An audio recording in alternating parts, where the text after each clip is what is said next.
Et on m'a donné un titre que moi je n'ai pas inventé. Nous ne sommes pas maîtres de notre classe. En fait, j'ajouterais moi dans un sens, parce que dans d'autres sens, c'est l'est. Alors voyons. J'ai 4 questions pour commencer. J'espère que ces questions vous intéresseront. Comment rendre mes élèves plus engagés dans leur apprentissage? Comment individualiser l'instruction sans perdre le contrôle de mes classes?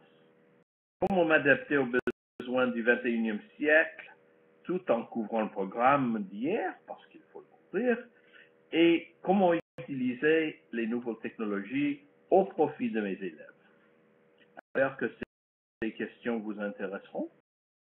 Mais la première chose qu'il faut comprendre, à mon avis, c'est que nos élèves grandissent et vivent dans un nouveau contexte mondial. Le contexte est très important à comprendre. Ce contexte est caractérisé, selon moi, par 4 éléments nouveaux. D'abord, ce que j'appelle VUCA. En anglais, c'est VUCA, mais ça veut dire volatilité, incertitude, complexité, ambiguïté. Et les 4 sont beaucoup plus augmentés qu'avant. Alors, dans la volatilité, il y a beaucoup de choses dans la bourse, mais beaucoup d'autres choses qui va de plus en plus de haut en bas et qui changent rapidement. La volatilité est plus forte qu'avant. L'incertitude, il suffit de regarder le climat et comment ça change, et on ne sait pas comment ça va changer et ce que devient le monde dans un certain sens. Pour la complexité, bon, il y a, si on regarde le fil rouge, on a beaucoup plus de gens dans le monde. Alors, il y avait pour presque toute l'histoire de l'homme, beaucoup moins d'1 milliard d'hommes. Maintenant, il y en a 7 milliards et ça va augmenter encore. Alors, c'est beaucoup plus la vie. Et pour l'ambiguïté, on a dû inventer de nouveaux mots comme compétition ou en anglais frenemy qui combine être ami et être ennemi. Alors voilà, on a VUCA. Mais avec VUCA, on a aussi changement accéléré. Et ça, c'est très important, le changement accéléré, parce qu'on n'a pas eu dans l'histoire du monde cette accélération. Et l'emphase, c'est sur l'accélération et pas sur le changement. Des choses qui nous prenaient 10 ans, même des siècles à faire, on les fait très vite. 10 ans pour déchiffrer le génome humain, 1 heure pour déchiffrer aujourd'hui le génome d'une personne. Des heures avant pour faire certains calculs avec des ordinateurs du début ou à la main, maintenant des nanosecondes. Alors ça accélère et c'est très important pour nous. Traduire, c'était très difficile avant, ça prenait beaucoup de temps. Maintenant à la machine ou avec l'aide de la machine, pas tout à fait avec la machine, ça devient très facile et très vite. Mais encore, c'est pas tout. Que nous avons, et j'ai écrit un livre là-dessus, des cerveaux qui sont étendus par la technologie. On peut faire des choses qu'on ne pouvait absolument pas faire avant parce que nos cerveaux sont plus étendus. Alors voilà, ça, encore, c'est pas tout. Que la plus importante, c'est que on est lié par l'Internet. Pas avant, et c'est un monde qui est de plus en plus connecté. Alors, ces 4 choses, le VUCA, le changement accéléré, les cerveaux étendus par la technologie et l'Internet, créent un monde complètement nouveau pour nous. C'est quelque chose que ni le monde, ni les hommes n'ont jamais vu. Et nous ne sommes qu'au balbutiement de comment vivre dans ce nouveau monde. C'est un grand problème. Évidemment, il y a des gens qui vivent comme nous, comme avant, et la vie d'avant continue, mais maintenant dans un autre monde. Alors, ce monde fonce vers nous avec une vitesse extrême. Alors, nous, les adultes, et moi je suis plus adulte que vous sans doute, nous avons très souvent peur, et j'ai peur que les slides ne marchent pas, les diapos ne marchent pas, évidemment, c'est le mot peur. Et de quoi nous avons peur? Et pourquoi avons-nous peur? C'est parce que nous sommes, nous les adultes, la dernière génération pré-Internet. Nous nous sommes grandis, au moins moi, il n'y avait pas d'Internet, il n'y avait pas ce genre de connexion, ça n'existait pas que dans la science-fiction, et c'était autre chose. Nous étions élevés dans un autre monde. Alors il y en a parmi nous qui sont entre les deux mondes, bien sûr. Mais l'important, c'est que beaucoup de choses importantes pour nous, de ma génération, sont en train de changer et même de disparaître. Et que les jeunes créent le nouveau monde à leur image. On peut en parler parce que leur nouveau monde déjà consiste à beaucoup de choses. Il y a de nouveaux endroits, c'est-à-dire des endroits virtuels. Il y a de nouveaux moyens comme Skype, comme ce qu'on fait, qu'on utilise tout en ce moment, comme des robots.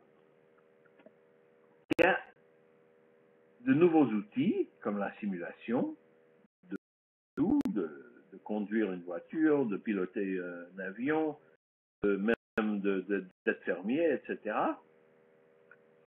Les jeunes ont de nouvelles préférences, y compris bien sûr le multitasking, et ils ont de nouvelles capacités comme la nanotechnologie, et la graphine qui est là va être un matériel qu'on n'avait pas avant, un matériau qu'on n'avait pas avant qui va vraiment changer le monde. Et aussi, il y a de nouvelles mœurs, plus de partage, moins de vie privée.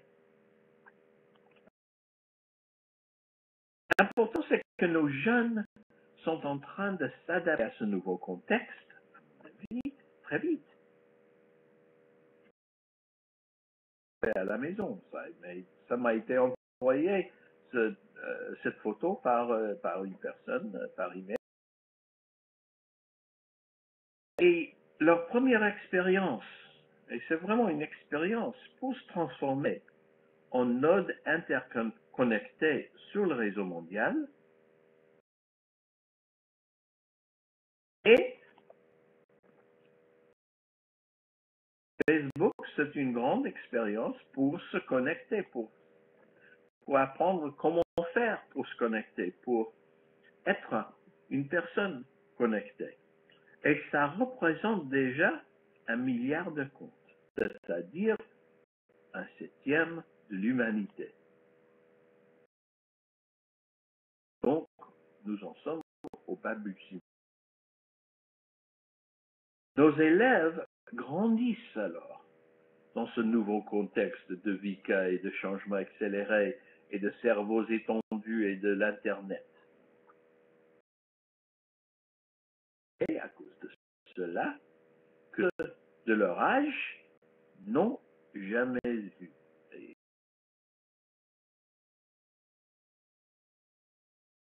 pense, et ça vient de parler aux jeunes autour du monde à plusieurs reprises, je pense qu'il y a 5 choses. D'abord, c'est être respecté, qu'on ait confiance en eux et que leurs opinion soit écoutée et valorisée. Et ça, ils veulent tous. Et on ne le fait pas assez, je crains. Deuxièmement, ils veulent connecter. Ils veulent collaborer et se mettre en compétition, collaborer et se mettre en compétition avec leurs pairs autour du monde et avec d'autres personnes comme des experts autour des jours. Et ils sont capables. Ils veulent suivre leurs propres intérêts et passions. Et là, ils insistent. Ils ne veulent pas le programme de nous. Ils veulent suivre leurs propres intérêts et passions. On en parlera beaucoup. Et ne pas s'ennuyer, parce qu'il y en a beaucoup à l'école. Quatrième, ils veulent créer. Mais pas seulement créer, mais créer en utilisant les outils de leur temps. Il faut être les gens de leur temps et ils veulent utiliser ces outils qui sont, bien sûr, les outils de l'Internet, etc. Et ils veulent que leur apprentissage,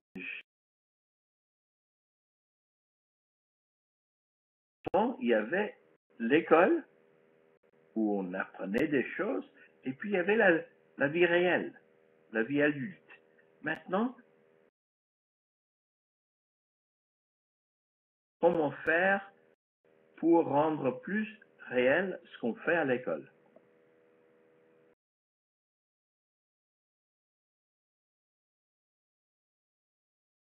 Et moi, je crois que pour donner ces choses-là, il faut nous adaptons aussi. Il faut que nous nous adaptions aussi. Voilà. Pas seulement les élèves, mais aussi les. Vous savez bien qu'au XXIe siècle, les outils changent. Alors, ce sont des outils pour faire apprendre les élèves. Nous sommes des outils, les meilleurs outils du monde, parce que nous sommes des êtres humains. Bien sûr, nous sommes les meilleurs. Et il faut que nous nous changions et que nous devenions des outils du 20.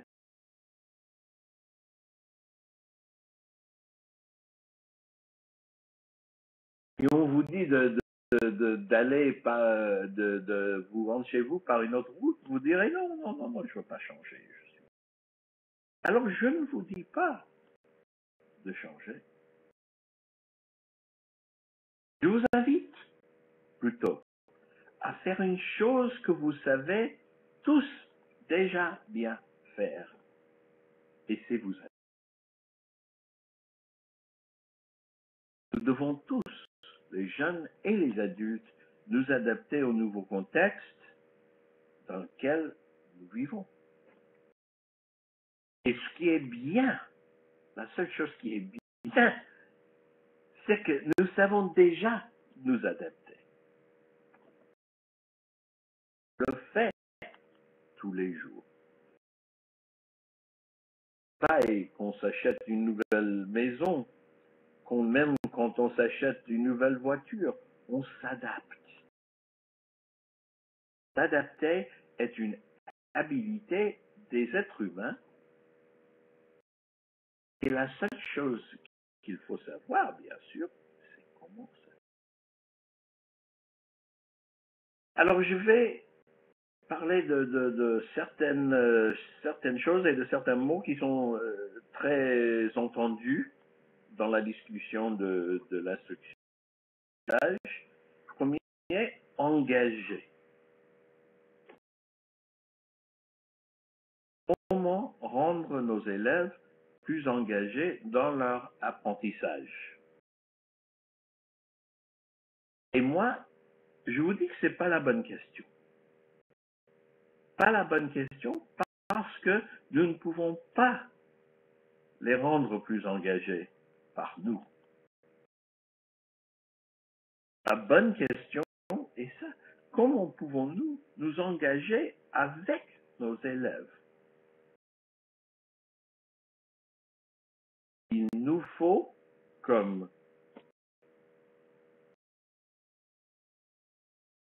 on nous engageait avec nos de leur éducation. Les recommandations, donc, et j'en ai c'est ça. Et souvent avec vos élèves. Mais pas seulement à propos des matières que vous enseignez, mais à propos de l'éducation. Et ça, on le fait assez rarement.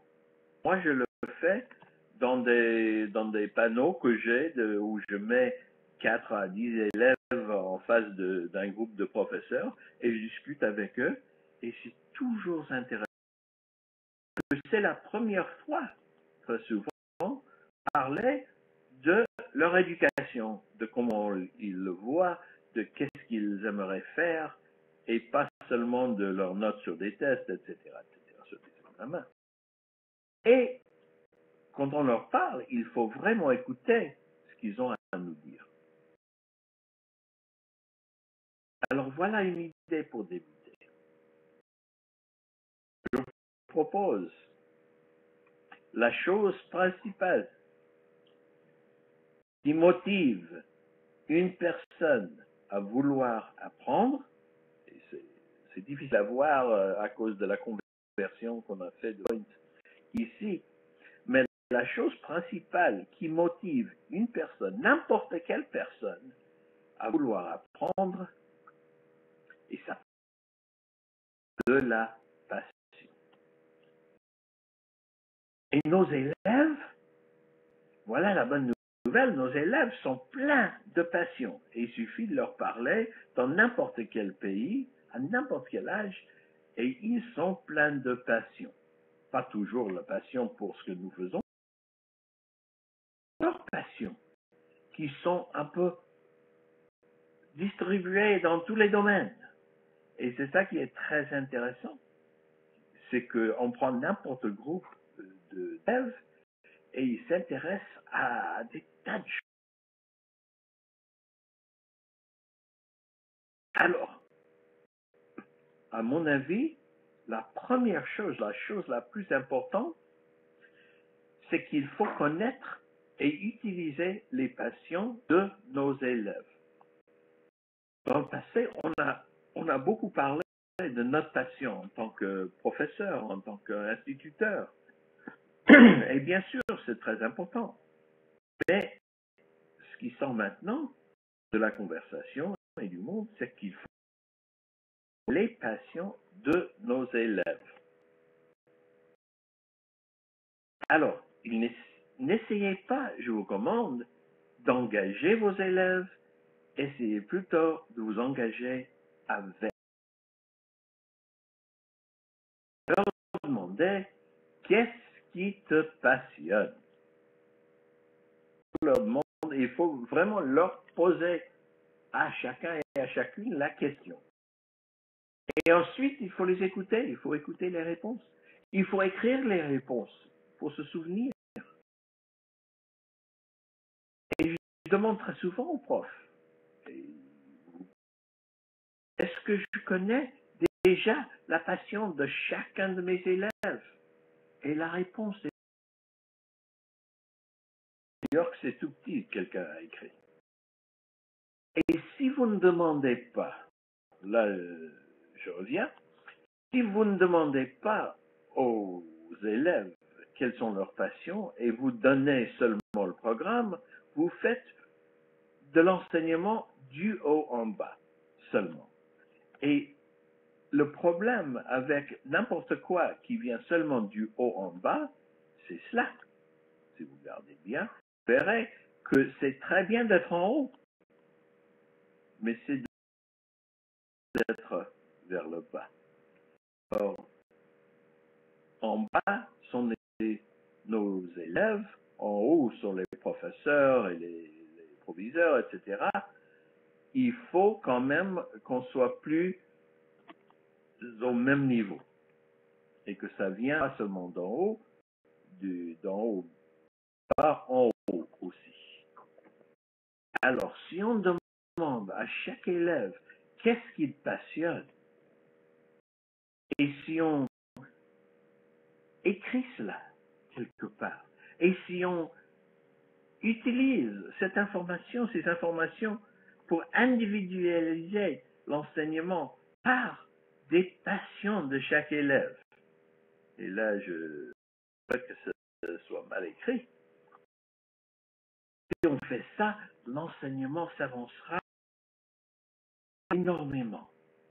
Et votre apprentissage de prendre 15 minutes, une demi-heure, de demander à chaque élève qu'est-ce que vous pouvez les mettre dans des groupes par passion, vous pouvez leur parler par passion, vous pouvez leur donner des exercices ou des choses à faire par passion. Et c'est beaucoup de la différence, de la différenciation, comme a écrit quelqu'un, mais pas par capacité, par intérêt, par passion. C'est ça. Alors, laissez-moi passer un peu au contrôle, parce que voilà, c'est une personne. Est-ce que je vais perdre le contrôle de ma classe? Quand j'ai demandé ce discours, quelles sont les questions qu'auront les gens, ils m'ont dit, est-ce que je vais perdre le contrôle de ma classe? Et le problème est encore une question, à mon avis, de peur. Peut-être, non. Mais qu'ils vont les perdre intellectuellement. Il ne faut pas avoir peur. Ce n'est pas une lutte pour le pouvoir. Et j'entends ça très souvent dans plusieurs pays. Les gens disent non, non, non, non, c'est entre les profs et les élèves, et que ce soit les élèves qui gagnent, que ce soit les profs, et ils sont... non, c'est... Et pour vous voir et pour vous montrer ce qui se passe. L'année dernière, j'étais à Paris et j'ai assisté à une conférence, enfin, s'appelait Enfants mutants. Avec un... Ils se demandaient si les jeunes d'aujourd'hui n'étaient des mutants. Pour moi, c'est un... Il posait la question, et j'ai un ami qui a écrit ce livre aussi, The Dumbest Generation. Alors les gens n'ont pas assez de respect pour les jeunes. Comment doit-on les regarder, les jeunes d'aujourd'hui, nos élèves? Voilà certains élèves que j'ai rencontrés au Canada la dernière fois que j'y étais. Est-ce qu'ils sont vraiment des mutants? Est-ce qu'ils sont descendus de la planète technologie? C'est vrai qu'ils grandissent de manière... C'est vrai, enfin voilà. Vous avez peut-être là pour grandir. Ils ont de nouvelles habitudes, bien sûr, et ils ont souvent un aspect assez différent, et ça existe. Ça existe partout dans le monde. Et on peut même se demander, parce que beaucoup de gens que leurs cerveaux sont différents. Et en fait, la réponse, la seule chose qu'on sait pour certains, c'est que le cerveau évolue et change selon l'environnement. Mais, et ça c'est très important, nous ne savons pas exactement encore comment ça change le cerveau. Les cerveaux des enfants sont différents. En quoi exactement sont-ils différents? On ne le sait pas. Nous sommes encore qu'au début du cerveau, vraiment 1%, 5%, selon les savants. Et nous ne connaissons pas, sûrement pas assez du cerveau pour en tirer des conclusions certaines. Alors, il faut regarder ce qu'on fait.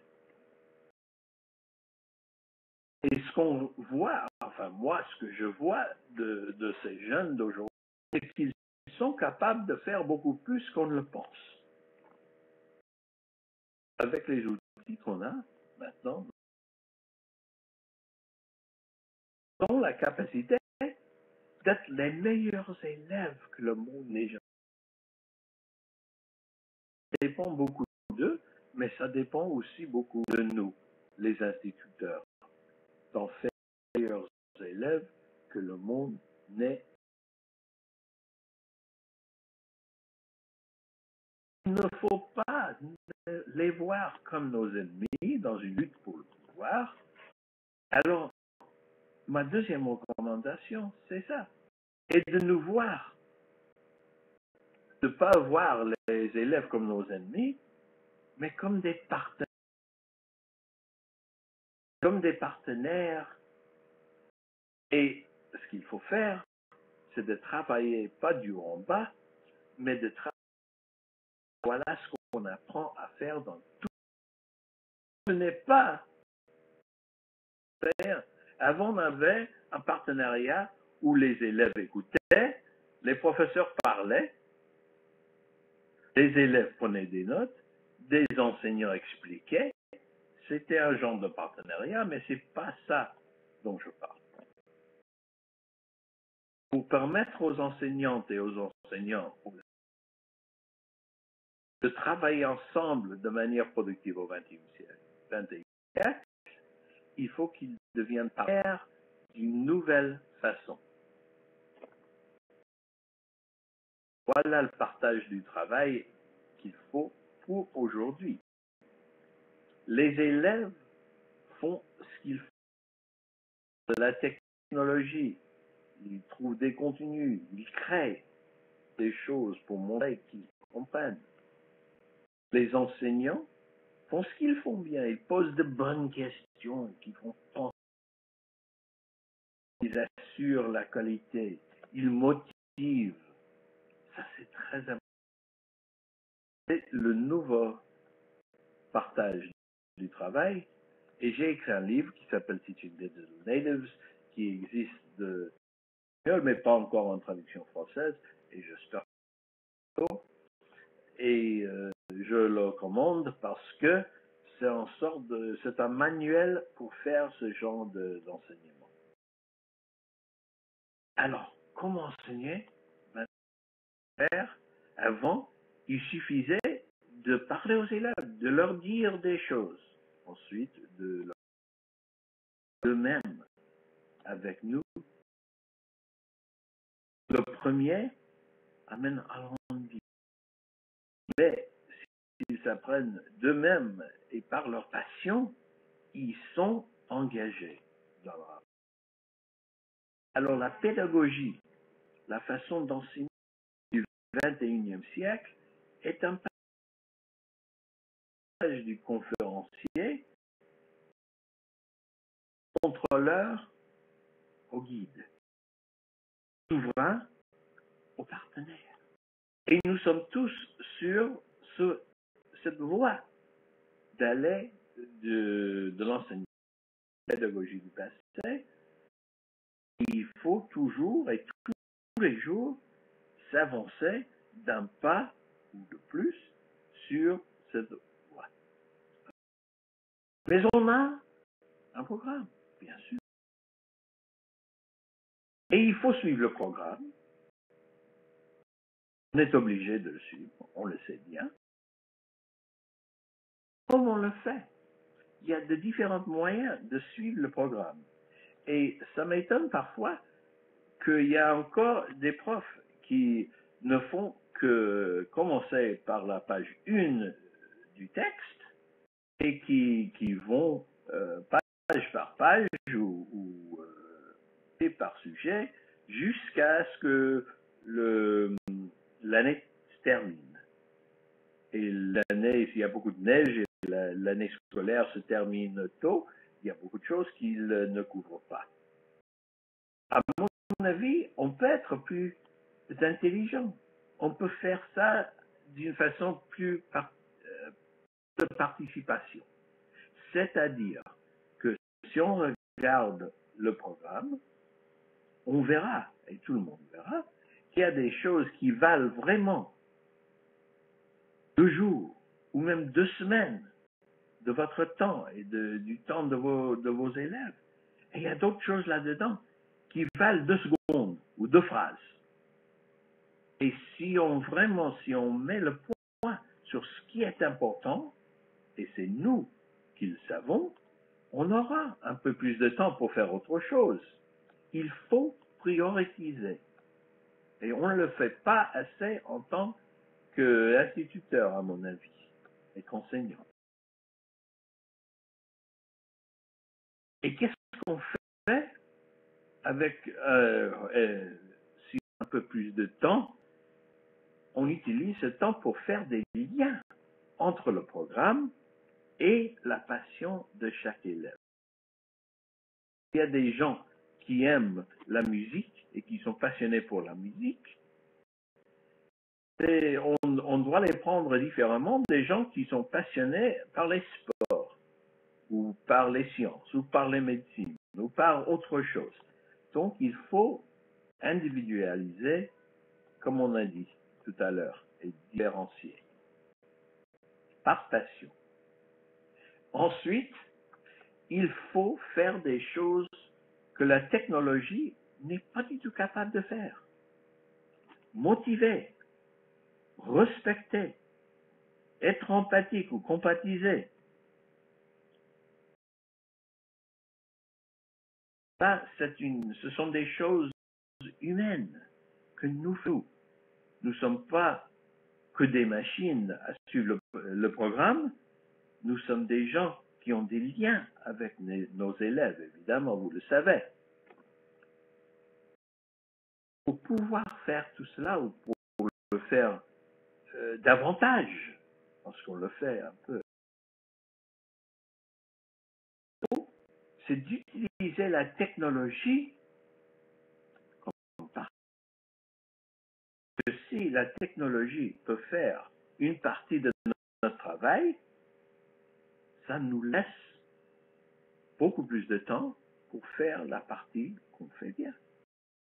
Si on est prof de maths, et s'il y a Khan Academy, et Khan qui peut donner des conférences, et si on peut flipper, comme on dit, la classe, on a beaucoup plus de temps à parler et à aider les élèves individuellement. Tout cela, c'est pas toujours facile par nous, parce que nous sommes la dernière génération pré-Internet. Nous n'avons pas cette habitude, et je vois ça en moi. Par exemple, moi, j'ai appris à l'école à écrire. Écrit, quand même, je pense, dans plusieurs langues en plus, mais ce que je ne fais pas bien, c'est de faire des vidéos. Et on m'a demandé l'autre jour de faire une vidéo, et voilà, je parle avec des diapos. Mais en fait, les vidéos de nos jours qui expliquent des choses, qui créent, qui sont des promotions, c'est tout que moi, je n'ai pas appris dans mon temps. Pas de nouveaux élèves et étudiants. Nous avons beaucoup de choses du passé qui ne sont plus aussi valables qu'ils ne l'étaient. Bien sûr, on a beaucoup. Et il faut regarder et il faut penser que les élèves ont aussi des choses qui sont plus valables. Alors, parlons un peu de la technologie. Et on parle beaucoup de choses quand on parle de la technologie. On va leur donner des tables. Est-ce qu'on leur donnait des laptops? Est-ce qu'on doit leur donner des tablettes? C'est pas ça, la technologie. La technologie n'est pas des choses ou que des choses. La chose la plus fondamentale que fait la technologie est de permettre aux gens de se connecter. Et c'est ça, utiliser la technologie. Et il faut le faire, et ça, on revient parce que c'est le plus important, autour des passions des élèves. C'est pas la peine qu'ils se connectent s'ils ne sont pas intéressés. Mais s'ils sont intéressés, ils ont la capacité de se connecter avec tous les gens dans le monde qui aiment les mêmes choses. Alors, le problème qu'on a très souvent, c'est comment connecter le curriculum, le programme, avec la technologie. Et voilà, j'ai une suggestion pour vous. Et je vous demanderai de penser à ce que j'appelle des verbes et des noms, des substantifs. Et voilà, c'est le diapo le plus compliqué et en général ça marche un peu à la fois. Mais voilà, je vais vous l'expliquer. Allez, vous voyez sur le doigt, il y a les noms, les outils. Quand on pense à la technologie, en général, on pense aux noms. Est-ce que je présente en PowerPoint? Est-ce que je communique par email? Est-ce que je dois utiliser le email? Est-ce que je dois utiliser Wikipédia? Ce sont des choses, des noms, des outils. Mais ce sont des outils pour faire des choses. Les choses sont des verbes, des actions. Alors, PowerPoint, c'est un outil pour présenter. Et email, c'est un outil pour communiquer. Et Wikipédia, c'est un outil pour apprendre, pour avoir des informations. Ce qui est important, et la raison pour laquelle c'est important ce schéma, c'est que les verbes, les habilités ne changent pas, ils restent les mêmes. On veut toujours que nos élèves puissent présenter ou communiquer ou apprendre, trouver des données. Mais les noms, les outils changent énormément. Et avant, ça n'était pas le cas. Avant, on n'avait que deux outils. On avait le prof et les livres. Mais maintenant, on a vu PowerPoint changer en Prezi, changer en HTML5. On a vu l'email changer en texte, en Twitter. On a vu le Wikipédia changer en YouTube. Et il y aura encore des choses aussi. Donc, c'est ça qui compte. Les verbes ne changent pas, presque pas. Penser d'un œil critique, présenter d'une façon logique, communiquer, etc. Excusez-moi. Pas dur. Et il y a beaucoup de verbes. Et dans mon livre, j'ai une liste comme ça, et ça dépend du sujet que vous enseignez. Les verbes pour les mathématiques ne sont pas toujours les mêmes que les verbes pour l'histoire ou pour les langues. Et il faut, quels sont les verbes qui sont importants dans là, c'est mon sujet. Les noms, les noms vont changer. Les noms changent rapidement. On a vu les livres changer en vidéo. On a vu les tableaux noirs changer en tableaux électroniques. On a vu des choses et on va voir encore beaucoup plus de choses. Alors, voilà les questions qu'il faut se poser en temps. Quels sont les verbes que nous voulons que nos élèves. Et une fois que vous avez trouvé cela, vous pouvez mettre ça sur les murs parce que il faut bien que les élèves connaissent ça et sachent ça. Ensuite et seulement ensuite, vous pouvez demander quels sont les noms ou les outils que nous utilisons et quels sont d'autres outils qu'on pourrait utiliser. Et très souvent, des professeurs font une liste de tous les outils. Alors, vous avez le vidéo, vous avez le PowerPoint, vous avez beaucoup d'outils et que chaque élève choisit et qu'au cours de l'année, qu'ils utilisent et qu'ils essaient tous les outils. Et il faut se demander en tant qu'enseignant, est-ce que nous employons, est-ce que j'emploie les meilleurs noms pour les verbes que j'enseigne?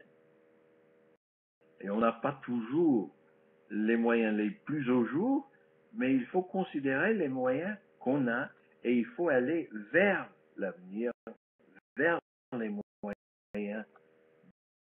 Finalement, sommes-nous préparés et flexibles pour nous adapter rapidement aux nouveaux noms lorsqu'ils apparaissent? Parce que tous les jours, tous les ans, il y aurait de nouveaux noms et il faut pouvoir nous adapter. Sinon, vous serez comme moi, qui ne sait qu'écrire. Et dernière chose, il faut faire la distinction entre utilisation banale de la technologie et utilisation puissante de la technologie. Que trop souvent, on utilise la technologie, bon, c'est très bien, mais on l'utilise pour faire de vieilles choses de façon nouvelle. Et moi, j'appelle ça banal. Ça va avancer, bien sûr, on va le faire, parce que le monde avance, mais voilà. On devrait quand même l'utiliser de façon puissante pour faire des choses qu'on n'a jamais pu faire avant. Voilà ce qu'on doit faire avec la technologie. Donc, c'est banal d'écrire sur l'écran, de chercher, de rechercher comme on a fait avant, mais en utilisant la même chose qu'avant, fait d'une autre manière. PowerPoint se présentait, on a déjà présenté, bloguer, c'est écrire, on l'a déjà fait. Bon, c'est bien, mais c'est pas puissant. Et puissant, c'est de skyper et de tweeter autour du monde, de se connecter avec des gens autour du monde en temps réel. Ça, on n'a jamais fait. Utiliser ce qu'on appelle des moteurs de calcul et l'intelligence artificielle. Vous ne connaissez pas Wolfram Alpha, vous devriez. Si vous n'utilisez pas Siri, vous devriez. Poser une question maintenant aux petits-enfants, et surtout, et bien sûr, aux enfants de secondaire. Comme ça, si les gens se repartissaient dans le monde, et puis se repartissaient également dans le monde érable, combien de terres arables y aurait-il pour chaque être humain? Parce qu'il faut savoir combien de terres il y a, combien de terres arables y a-t-il, et puis il faut diviser par le nombre de personnes, etc. Et ça, on peut le faire en 1 seconde par Wolfram Alpha. C'est n'importe quelle réponse, et ça vous donne beaucoup de choses. Et c'est le calcul en temps réel, pas posé avant. On peut maintenant imprimer en 3D, et là je vois des choses, mais encore, ça commence à être la peau, ça commence à être beaucoup de choses qu'on imprime, et on devrait utiliser ça. Si vous n'avez pas un imprimant en 3D dans votre école, vous devez chercher dans votre ville où il y en a un, et l'utiliser et le faire montrer aux enfants, aux élèves. Stimuler, il y a énormément de choses dans le monde qui sont simulées maintenant, et donc on peut aller beaucoup plus au-delà de là où on avait avant. Il faut toujours essayer de simuler, et pas seulement dans la science et dans les mathématiques, mais on simule beaucoup dans la sociologie, dans l'histoire, etc., et même dans les langues. Pour que les gens se rencontrent. Et il y a parfois des classes de différents côtés du monde, du Canada et au Japon par exemple, du Canada et Côte d'Ivoire, parce que vous parlez la même langue, et puis vous pouvez se réunir dans des mondes virtuels. Des jeux complexes, parce que les jeux maintenant ça intéresse beaucoup les jeunes, on peut avec des jeux vraiment complexes de nos jours faire énormément de choses, qu'on appelle la robotique. Et il y a maintenant des dans le monde entier, des robots pour faire des choses, des robots figuratifs, et il faut très tôt dans le programme introduire ces capacités aux élèves, et c'est facile à faire, et si on ne peut pas le faire en personne, on peut le faire virtuellement. Alors on devrait essayer de voir ce qu'on a en vidéo que je ne peux pas vous voir, mais c'est un robot qui est programmé par les élèves à danser, à breakdance. Ça passionne les filles autant que les hommes ou les garçons. Alors, puis, j'ai parlé beaucoup, peut-être beaucoup trop, de la peur. Et je l'ai fait pour une raison. C'est que quand ça change de façon accélérée, avec le VICA, avec les cerveaux étendus, avec l'Internet, nous ressentons tous la peur. Moi, je le ressens, je suis sûr que vous le ressentez de temps en temps. Et ça nous laisse deux choix. Ou bien nous pouvons ressentir la peur et continuer à faire ce qu'on a fait avant. Mais en sachant que ce n'est pas exactement la bonne chose à faire pour nos élèves. Ou bien nous pouvons ressentir la peur et faire ce qu'il faut quand même. Il sautait et il sait que le parachute s'ouvrira. Et c'est moi qui ai dit ça, c'est un professeur que j'ai rencontré récemment. Sauter dans l'avenir. Et cette idée de ressentir la peur et de faire ce qu'il faut quand même, ça définit le courage. On ne ressent pas la peur, on n'a pas de courage. Alors notre travail, à mon avis, c'est le courage de faire face au changement et de nous adapter à l'évolution du contexte. Au contexte qui est la chose qui change. Et en même temps, d'encourager, de donner du courage à Paul et à nos collègues. Aussi. La raison, et c'est pas pour rien, la raison pour laquelle il faut que nous changions notre façon d'enseigner à nos élèves, c'est ça. C'est que le contexte autour de nos élèves change rapidement et radicalement. Et pour être des enseignants et des enseignantes efficaces, nous devrons nous adapter à ce nouveau contexte.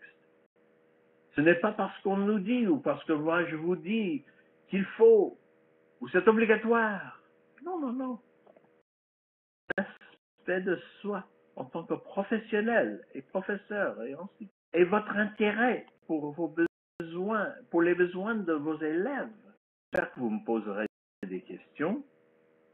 Allons-y vers l'avenir avec l'anticipation. Merci beaucoup à tous. Et si vous n'avez pas de questions précises, j'aimerais bien savoir si ce que j'ai dit est là qui compte. Le français, je l'ai appris, j'ai eu l'occasion et le plaisir de faire quelques études à Paris quand j'étais plus jeune. Le premier petit pas, vous me demandez, c'est ce que j'ai dit au début. C'est d'aller dans votre classe et d'être sûr, de leur demander qu'est-ce qui te passionne et d'être sûr que vous connaissez bien les passions de chacun et de chacune de vos élèves. Et que vous, de temps en temps, vous mettez en groupe par passion. Vous pouvez dire, alors mettez-vous en groupe par passion. Et vous aurez tous les musiciens d'un côté et tous les sportifs d'un autre côté et tous les scientifiques d'un autre côté. Et ça, à ce moment-là, vous pouvez leur poser la même matière de façon différente. C'est de respecter, de connaître et de respecter les passions de chaque élève.